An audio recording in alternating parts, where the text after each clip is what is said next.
Hi guys, in a wonderful case of irony, GB News brought up the European Convention on Human Rights in response to a Belgian mayor closing down Nigel Farage and Suella Braverman's National Conservative Convention in his town.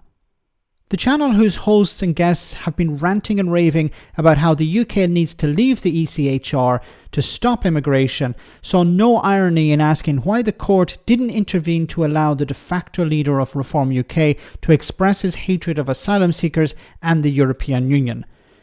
Have a listen to this.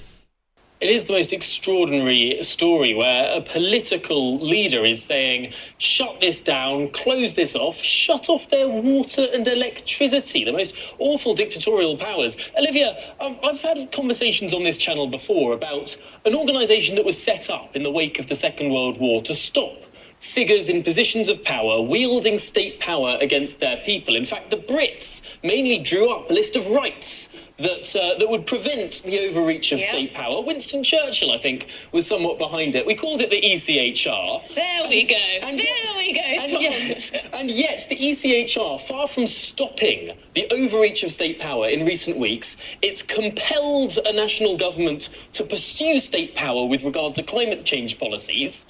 And then when it comes to actually seeing an overreach of state power, as we've seen here, it's done nothing. It's done nothing to prevent the stopping, the silencing of a lawful gathering.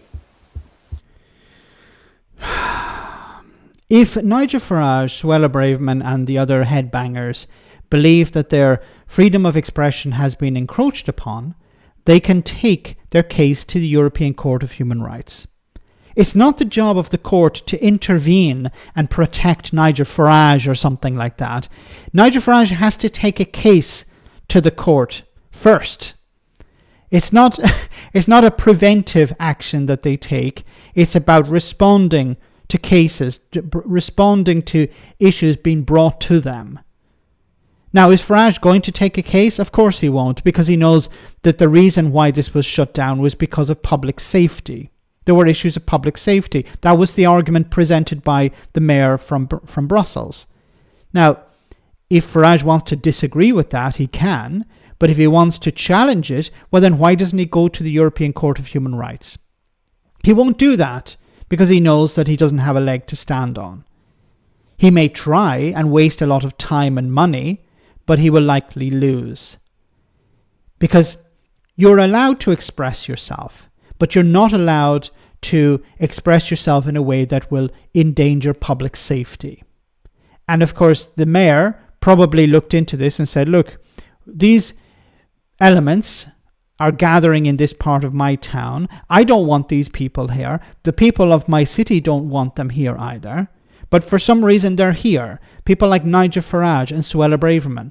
People who have criticised Brussels, criticised my city, criticised my country, criticised the European Union, criticised the European Convention on Human Rights, talked about how, we need to keep troublemakers out. And then what do? These troublemakers come to my city and try to cause trouble. Because that's what they're doing. They're attracting other troublemakers. Well, we don't want them here. And I'm within my right to ban them from conducting these types of activities. And I can put it down to public safety. Now, once again, if Nigel Farage disagrees with that, and Suella Braverman disagrees with that, they can ironically take this to the European Court of Human Rights. But remember, these are the people who want to take this right away from British people. Leaving the European Convention on Human Rights is nothing to do really at the end of the day about immigration. It's about taking away rights from British people. They don't care about immigration so much. It's a tool, it's a vehicle in order to achieve a bigger goal in their minds. It's about stripping away protections for ordinary British citizens. It seems that GB News are not even able to understand irony. Let me know in the comment section, guys, what you think. As always, your comments are greatly appreciated. Thanks a lot.